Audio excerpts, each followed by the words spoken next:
초지일관 끝까지 어떤 일을 한다는 게 쉽지 않습니다. 우리나라 독립 선언 33인 보통 얘기하는데요. 처음에 그 계획했을 때는 그렇게 33인이 아니었습니다. 아마 28명인가로 제가 알고 있는데요. 이 사람들은 누구냐면 선언하고 죽으면 또 다른 사람들이 모여서 또 선언하자 그렇게 한 겁니다. 그래가지고 먼저 죽을 사람들을 이렇게 한 건데 그때 하다 보니까 그게 33명까지 간 겁니다. 그때 그러면 그 사람들은 어떤 사람들일까요? 죽기를 각오했던 사람들입니다. 죽어도 우리가 독립선언하자. 이래가지고 그 자리에 끼기까지는 아주 쉽지 않았을 겁니다. 그렇게 꼈어요. 그리고 독립선언을 했습니다. 그런데 그 마음을 결국은 유지하지 못하고 끝까지 나라를 사랑하는 애국의 마음을 가지고 살았어야 되는데 그러지 못하고 나중에는 어떻게 됩니까? 배도의 길을 걸어간 사람도 있습니다. 나라를 팔아먹고 처음에는 나라를 애국한다 하는 그런 심정으로 나라를 위해서 죽기를 각오했었는데 나중에는 중간에 이 나라가 아무래도 일제로부터 자유를 찾는 건 쉽지 않겠다. 그래서 어떻게 해요? 개인의 일신을 위해서 그릇된 길을 선택하고 했던 사람들이 있습니다. 그래서 끝까지라고 하는 단어는 굉장히 중요합니다. 마음이 열어주는 101가지 이야기에 나오는 한 토막 이런 얘기 있습니다. 악성 췌장암에 걸려 6개월밖에 살지 못하는 절망적인 선고를 받고 금지된 병원 독방에서 응급처치를 받으면서 하루하루 죽음을 기다리는 아버지 한 분이 계셨는데 그 아버지에게는 의사 아들이 있었습니다. 이거 부자 이야기인데요. 아들은 어려서부터 아버지에 대한 감정이 좋지 않았고 그래서 아버지는 너무 고지식하고 완고하고 감정이 메말라 있었기 때문에 자식들에게 애정 표현 한 번 없이 제대로 그런 모습으로 살아갔던 것 같습니다. 이 자식의 말을 잘 들어주지 않고 항상 자기 주장대로 해버리고 그 아들이 나중에는 아버지만 보면 가슴이 분이 치물러 올라서 참을 수가 없게 됩니다. 결국 둘 사이가 멀어져서 수십 년 동안 겉으로만 부자 사이지 내적인 사랑, 아버지 사랑합니다. 자식을 향해서 내가 너를 사랑한다 하는 말이 오가는 일이 없는 아주 삭막한 관계가 됩니다. 그런데 이제 머지않아 돌아가실 아버지를 바라보면서 의사 아들이 마음의 변화가 일어납니다. 아버지가 세상을 떠나기 전에 서로 마음으로 사랑을 나눌 수 있기 위해서는 안아주는 것 외에는 방법이 없겠구나. 그래가지고 그때서부터 어느 날 병원에 병문안 와서는 아버지 제가 진정으로 아버지를 사랑하고 싶어요. 그리고는 아버지를 꼭 껴안습니다. 그리고 아버지는 아들의 행동에 잔뜩 긴장하고는 머리를 뒤로 젖히면서 아버지가 아들의 품에 안기지 않으려고 몸부림칩니다. 계속 그렇게 찾아올 때마다 안기려 했지만 아버지의 굳어진 몸은 펴지지가 않았습니다. 그로부터 몇 달 뒤 아버지의 긴장된 자세가 서서히 풀어지기 시작하더니 마침내는 아버지가 먼저 아들을 껴안는 정도까지 발전합니다. 그러나 두 사람은 점점 깊은 애정과 염려를 가지고 서로를 바라보는 관계가 됩니다. 200번째 포옹이 일어나는 날 아버지가 아들에게 이렇게 말했다고 합니다. 얘야 널 사랑한단다. 평생 아버지로부터 들어오지 못한 이 사랑의 표현, 애정의 표현을 아들이 처음 들은 겁니다. 그 아들 해럴드 울핀드라는 사람이 쓴 글을 읽으면서 많은 생각을 하게 합니다. 하나님 제 입에서 하나님 사랑해요, 예수님 사랑해요 이 말이 나오기까지 얼마나 하나님이 나를 껴안아 줬을까 하는 겁니다. 시편 18편 다윗이 나의 힘이 되신 여호와여 내가 주를 사랑하나이다 라는 고백이 사람이 하나님을 향해 드린 최초의 고백입니다. 그 고백이 나오기까지 하나님이 다윗을 얼마나 광야에서 그를 붙잡아 주셨을까, 얼마나 기도할 때마다 응답해 주셨을까. 수없이 안아주셨기 때문에 저도 모르게 우리가 주님 앞에 찬양할 때 손을 들고 주님 사랑합니다 고백하는 거예요. 그냥 나온 게 아닙니다. 주님이 우리를 안아주셨기 때문에 우리 마음이 열린 거고요. 그래서 우리가 주님 사랑한다 고백하고 있고요. 남들이 보면 저 다 큰 사람이 전부 사랑한다 고백하고 있어. 자기 부인한테도 하지 않은 고백을 하나님 앞에 하고 있는 거고요. 그렇게 되는 겁니다. 누가요? 하나님의 마음이, 하나님이 우리를 안아주신 그 마음이 우리 마음을 열어버린 겁니다. 그래서 우리가 이렇게 하나님 사랑한다고 고백합니다. 수없이 안아주셨기 때문에 오늘 우리가 있는 겁니다. 무엇이 안아주는 것이고 무엇이 안기는 것일까? 말씀을 통해 하나님 사랑을 듣고 그 사랑을 배우고 그 사랑을 묵상하고 그 사랑을 깨닫고 그러면서 나도 모르게 하나님 찬송하고 고백하고 하나님 앞에 안기는 거예요. 하나님, 주님 사랑합니다 고백하는 겁니다. 신앙생활의 재미는 하나님께 사랑받는 행복이 있는 겁니다. 그리스도인들은 하나님의 사랑을 받고 그 힘 때문에 그 기쁨으로 이 세상을 사는 사람들이에요. 여러분, 가장 힘 있는 사람이 누굽니까? 아침에 출근할 때 아내가 그죠? 남편을 사랑한다고 하는 사람이 가장 힘 있는 사람입니다. 왜요? 나를 밀어주는 사람이 있고 나를 사랑하는 사람이 있는 겁니다. 이걸 모르고 세상을 살면 얼마나 불행합니까? 오늘 본문 1절에 예수님의 사랑, 자기 사람들 누굴 말합니까? 1차적으로는 12제자를 말하지만 그들과 함께 동거했던 수십 명의 제자들도 거기에 가르치고 있고, 넓게 보면 이제 주님 부활하시고 난 후에 십자가 지시고 부활하신 후에 예수님 영접하고 하나님을 아버지라 부르는 모든 사람들을 우리 주님은 자기 사람들로, 오늘 일부 예배 시간대로 얘기한다면 제한된 석재 속에 하나님 미리 알고 예정 가운데 부르시고 택하신 그들이 바로 누구예요? 자기 사람들입니다. 하나님은 그들을 위해서 죽기를 기뻐하셨고 그들을 구원하기를 기뻐하십니다.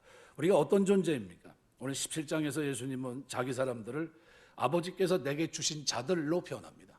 아버지께서 내게 주신 자들이에요. 결코 놓을 수 없는 사람들, 끝까지 붙들어야 되고 끝까지 사랑해야 될 사람들입니다. 에베소 1장 5절 보면 그 기쁘신 뜻대로 우리를 예정하사 예수 그리스도로 말미암아 자기의 아들들이 되게 하셨으니, 에베소 2장 4절 보면 에베소 2장 4절 긍휼에 풍성하신 하나님이 우리를 사랑하신 그 큰 사랑으로 인해 허물로 죽은 우리를 그리스도와 함께 살리셨고, 이사야 43장 1절에 보면 하나님이 너는 내 것이라 못을 박은 사람들, 그게 누굽니까? 오늘 우리예요. 그러니까 우리 입에서 하나님이 사랑합니다라는 고백이 나온다는 건요, 대단한 겁니다. 왜요? 이렇게 나오기까지 누가 우리를 부담아 주신 겁니까? 하나님의 성령께서 역사하신 겁니다. 주님은 우리를 아버지 손에서 뺏어갈 사람이 아무도 없다고 요한복음 10장 29절에 말씀합니다. 자기 것에 대한 하나님의 사랑이고 이것은 애정입니다. 사람들은 자기 자녀에 대한 애착이 얼마나 강한지 모릅니다. 코로나 때 자기 아이들 데리고 있기 때문에요, 교회 안 나와요. 제가 이해합니다. 영상으로 영유치부 보내는데요, 근데 물어봐요. 항상 몇 명이나 이렇게 보냐. 그러니까 집에서 이렇게 보거든요. 한 30명 정도 보는 것 같아요. 30가정 정도가. 그러니까 한 가정에 둘 있는 집도 있고 하나 있는 집도 있고 이렇게 있는데요, 그 사람들이 그 유튜브에 딱 올리니까요, 데이터가 딱 나옵니다. 몇 번.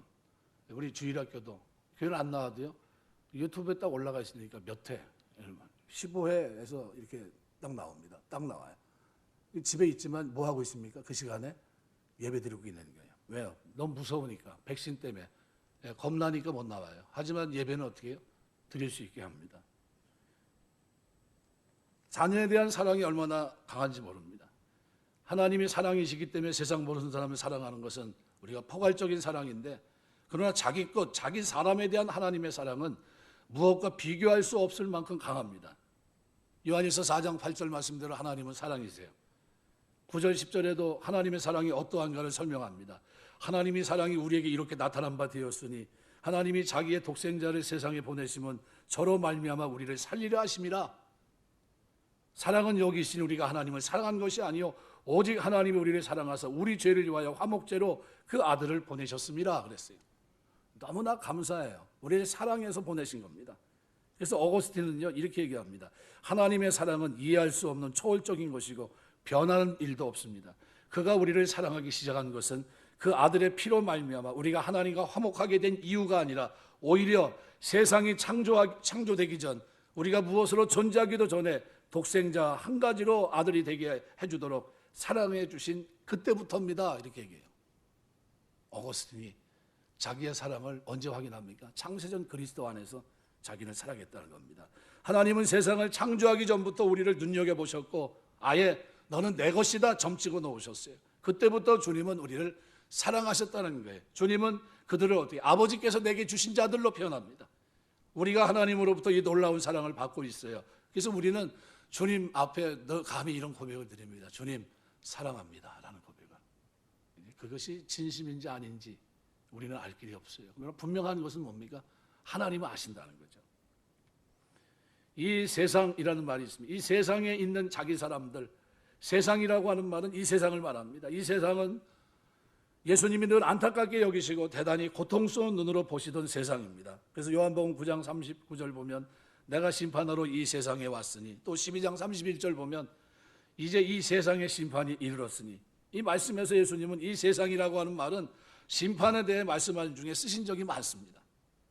이 세상은 죄로 부패한 인간들이 하나님을 대적하면서 제 맘대로 사는, 죄와 죽음이 지배하는 현장을 의미합니다. 예수 그리스도를 십자가에 못 박아 죽이고도 양심의 가책조차 받지 않던 포악한 세상을 말하는 겁니다. 수고와 슬픔이 존재하고 그 속에서 한평생 살다가 한숨 짓고 눈물 흘리면서 떠나야 하는 그런 세상을 말하고 있는 겁니다. 그래서 신학자 가운데 핑크라고 하는 사람은 이렇게 말합니다. 하나님은 세상을 만드셨지만 죄는 이 세상을 만들었다. 이런 세상 만들었다는 겁니다. 하나님은 우주 만물과 아름다운 세상을 만들어 주셨지만 죄가 들어와서 바로 이 세상을, 이런 세상을 만들어 놨다는 겁니다. 그렇기 때문에 예수 믿는 사람이 이 세상에서 산다는 것은 결코 우리는 하나님께 속했고 하나님의 사랑을 특별히 받은 존재들이기 때문에 이 세상에서 사는 것이 결코 쉬운 일이 아닙니다. 왜요? 순례길을 걷고 있는 것이고 하나님의 마음을 가지고 걷는 것이기 때문에. 오늘 오전 시간에 우리가 생각한 대로 디모데전서 2장 뭐 때문에 우리가 기도합니까? 하나님이 모든 사람들이 구원을 받기를 어떻게 해요? 진리를 알고 그 다음에 어떻게 하나님이 이 진리를 아는 정도에서 그치는 것이 아니라 그 진리는 어떤 진리입니까? 깊이 있는 복음에 대한 진리예요. 구원에 대한 진리의 지식. 하나님 모든 사람이 구원을 받기를 원하시고 또 하나님의 마음을 가지고 그 원함이 하나님이 어디에 있습니까? 모든 사람들이 하나님의 백성이 되는 거기에 초점이 맞춰져 있어요. 그래서 우리가 누가 하나님 백성인지 누가 구원받을 백성인지 우리는 모릅니다. 그래서 어떻게 해요? 주어진 시간 속에서 우리는 기도와 간구와 도구와 감사를 드리면서 나라와 임금을 위해서 뿐만 아니라 고요하고 단정한 가운데 평안한 가운데 예배드리기 위해서 우리는 일상 속에서 하나님 앞에 늘 기도를 드려야 됩니다. 그래서 기도를 통해서 하나님은 죄인들이 구원에 이르는 도를 알기를 원하신다는 거예요. 하나님이 지금도 죄인들이 회개하고 진리를 그리고 구원에 이르는 그 하나님 아는 이것을 원하시기 때문에, 그것이 하나님 뜻이기 때문에 기도하는 겁니다. 우리는 편하게 사는 게 좋아요. 기도하지 않고 그냥 거친 음식을 먹는 것 같지 않습니까? 내 시간 다 뺏기고 내 귀중한 시간 다 뺏기고. 그런데 바울은 디모데에게 네 시간의 처음, 그리고 네가 중요하게 여기는 가장 가치 있는 일의 처음이 기도라는 거예요. 기도와 간구, 도구와 감사로. 왜 기도해야 되느냐? 하나님이 죄인이 구원받고 하나님을 아는, 이 구원에 대한 지식을 아는데 이르기를 원하시기 때문이다. 그것 때문에 우리가 어떻게 해요? 하나님 뜻 붙잡고 기도하는 겁니다. 이거 이 시대에 왜 이렇게 어려움이 왔습니까? 나라, 민족, 위정자를 위해서 기도하지 않았기 때문이에요. 그 결과를 우리가 지금 어떻게 해요? 열매로 먹고 있는 겁니다. 열매로. 그러면 우리가 이 시대를 빨리 종식시키고 다음 세대로 이 복음의 영광을 드러내고 평안 가운데 하나님 섬기기 위해서 우리는 뭐 해야 됩니까? 기도해야 돼요. 매달려야 되고 하나님 앞에 부르짖어 기도해야 됩니다. 기도와 간구와 도구로 감사로 하나님 앞에 무릎 꿇고 우리가 하나님 앞에서 예배드렸던 그 일상이 이렇게 귀중한 건지 몰랐습니다. 하나님 우리에게 이 일상을 다시 회복시켜 주옵소서. 기도해야 돼요. 무릎 꿇고. 그래서 남자들이 각처에서 손을 들고 기도하라고 얘기한 겁니다. 왜? 가장 중요한 일이니까. 이것은 영적인 싸움이고 이 싸움은 끊임없이 해야 돼요. 우리는 이 땅에 나그네로 지나갑니다. 이 세상 사람들은 마음 놓고 살고 있는 땅인지 모릅니다. 죄를 짓고, 왜? 하나님이 없으니까요. 자기 생각이 좋은 대로 살아갑니다. 하지만 하나님의 자녀는 이 세상을 사는 것이 훨씬 더 불편하고 고통스럽습니다. 직장 생활도 또 이민자 생활을 한번 가만히 생각해 보십시오. 쉽지 않아요. 우리 하나님은 우리가 이 세상에 살고 있는 것을 아십니다. 아까 제가 뭐라 했어요? 공감하세요. 뭐 어떻게 사는지, 어떤 어려움을 갖고 있는지 다 아십니다. 세상에 있는 자기 사람들 그렇지만 사랑하시되 끝까지 사랑하세요. 실수해서 넘어질 수가 있어도 그래도 어떻게 포기하지 않고 붙들어 주세요. 7번 넘어져도 8번 일어날 수 있도록 붙들어 주시는 겁니다. 왜요? 하나님 우리를 사랑하시니까. 우리가 이 세상에 살면서 죄 때문에 얼마나 고민하고 고통스러워하는지 하나님 잘 알고 계십니다. 수고와 슬픔뿐인 이 세상에서, 눈물과 한숨, 고통이 떠날 날이 없는 세상에서 내가 남모르게 고통하면서 울기도 하고 탄식하기도 하는 것을 주님은 너무나 잘 알고 계세요. 심지어 소돔과 고모라 불과 유황으로 멸망했던 그 땅에서 롯이 그 의로운 심령을 하나님께서 어떻게 해요? 헤아리셨다고 성경은 기록합니다. 잘못한 것도 없는데 억울한 일을 당해서 정말 마음 둘 곳이 없어 방황하는 나의 처지를 너무나 잘 알고 계세요. 한국교회 지금의 이 형편을 우리 하나님 모르시는 게 아니에요. 믿었던 사람에게 배신당해 상처 입은 가슴을 안고 어찌할 줄 몰라 하는 나의 모습을 주님은 잘 알고 계십니다. 하나님은 이 세상에 있는 우리를 사랑하세요. 그리고 우리 입으로 하나님을 사랑한다고 고백하게 하십니다. 우리가 이 사실을 믿고 이 땅을 살면 힘이 있어요. 왜요? 하나님이 나를 보듬어 주셨고 하나님이 나를 사랑하시기 때문에 내가 감히 하나님을 사랑한다고 고백하게 됐다는 거예요. 이게 내 입에서 터져 나왔다는 거예요. 다른 사람이 아니라 어떻게 내 입에서, 내 마음에서, 이것이 내 중심이라는 겁니다. 여기 끝까지라는 말은 생명이 다하기까지라는 뜻입니다. 예수님이 세상을 떠나는 그 순간까지라는 뜻도 되어 있고 제자들이 이 세상을 사는 마지막 날까지라는 뜻도 되고 하나님은 우리를 사랑하시되 완전하게 사랑하시고 영원히 사랑하신다는 겁니다. 끝까지 사랑하세요. 넘어졌는데도 버리지 않고 죄를 지었는데도 내팽개치지 않고 그 사랑으로 내 입으로 고백하는 이 사랑의 고백이 단순한 고백이 아니라 내가 너를 어떻게 해서 그 고백이 나오겠는데 하면서 붙들고 계신 거예요. 베드로가 수제자로 대접받던 그가 예수님을 3번이나 부인합니다. 그런데도 예수님은 그를 끝까지 제자로 삼으세요. 끝까지 사랑하십니다. 네가 어떻게 그럴 수 있느냐 물어보지 않으세요. 뭘 물어봅니까? 내가 나를 사랑하느냐 이렇게 물어보세요. 3번이나 물어보십니다. 내가 나를 사랑하느냐. 여러분 이건 굉장히 중요합니다. 우리가 살아가면서 하나님은 우리에게 끊임없이 그 얘기를 물어봐요. 내가 나를 사랑하느냐라는 거예요. 내가 나를 사랑하느냐. 끝까지 사랑하는 걸 말합니다. 믿음의 여정이 어디 쉽습니까? 가다 보면 병들 때도 있고 시험 들 때도 있고 주님이 기뻐하지 않는 자리에 가 있을 수도 있고 그런데 기억할 것은 그때도 주님은 여전히 가까이 계셔서 나를 향해 이렇게 말씀합니다. 나는 끝까지 너를 사랑한다. 보혜사 성령은 어느 정도까지요? 우리 죽음 넘어 우리가 의식도 없고 아무런 생각도 없는 그때 뭐합니까? 죽음 주님 앞에 서는 그때는 어떻게 해요? 방법이 없잖아요. 그런데 그때도 성령은 우리의 보증이 되십니다. 구원받은 거의 보증. 주께서 피로 값주고 산 하나님의 백성입니다. 저 사람은 제한된 속죄 속에 있는 하나님, 피 흘려 사신 하나님의 자녀입니다. 이걸 누가 고백해요? 성령이 보증하시는 겁니다. 보혜사가 되셔서. 얼마나 놀라운 겁니까? 기억할 것은 그때도 주님은 여전히 가까이 계셔서 나를 향해 이렇게 말합니다. 나는 너를 창세전부터 사랑했고 그리고 끝까지 사랑한다는 거예요. 남이 모르는 골방에서 혼자 슬픔을 사귀고 한숨 짓고 고통스러워할 그때도 주님은 여전히 나를 향해 이렇게 얘기합니다. 나는 너에 대한 사랑이 변하지 않았다는 거예요. 끝없다는 겁니다. 내가 널 처음 사랑하기로 했는데 이제 와서 마음이 바뀌었다 이렇게 얘기한 적이 한 번도 없어요. 이걸 우리는 주님의 끝까지 사랑입니다. 그래서 로마서 8장 35절은 이렇게 말해요. 그러나 이 모든 일에 우리를 그리스도의 사랑에서 누가 우리를 그리스도의 사랑에서 끊으리요? 환난이나 공고나 박해나 기근이나 적신이나 위험이나 칼이랴. 그러나 이 모든 일에 우리를 사랑하심이로 말미암아 우리가 넉넉히 이기느니라. 우리를 끝까지 사랑하시는 예수님 때문에 우리가 넉넉히 이깁니다. 어떤 환경 속에서도 하나님의 자녀로 순례의 길을 걸으면서 하나님 사랑합니다라는 고백을 우리가 어떻게 되뇌이면서 살아갈 수 있는 사람이 되게 하십니다. 그래서 오늘 본문은 우리에게 에스텔로스 끝까지라는 이 단어 to the end 끝까지 영원토록 결정적으로 충분히 그래서 NIV 성경은 이것을 예수께서 그들에게 보여주신 자기 사랑이 충분한 넓이라는 단어로 번역해 놨습니다. 최대한 사랑을 나타낸다는 점을 고려한다면 아주 적절한 번역으로 번역해 놓고 있습니다. 말씀을 맺겠습니다. 신앙생활은 사랑의 고백이에요. 주님은 내가 너를 먼저 사랑했다. 네가 나 사랑한다고 고백하고 있는데 그 고백이 나오기까지 내가 너를 위해서 얼마나 보듬어줬는지 아느냐 이렇게 말씀하시는 겁니다. 의사 아들은 가서 자기가 안아주고 아버지가 자기를 사랑한다는 그 말이 나오기까지 200번 안았어요. 하나님이 우리 신앙생활 속에서 이렇게 강팍한 내가 예수 믿고 구원받고 우리 입에서 하나님 사랑합니다라는 고백, 다윗처럼 나의 힘이 되신 여호와야 내가 주를 사랑합니다라는 고백이 나올 때까지 얼마나 참으셨을까요? 얼마나 기다렸을까요? 아이들이 어렸을 때요, 말이 터지지 않으면 굉장히 답답합니다. 우리 큰애가 말이 좀 늦게 터졌어요.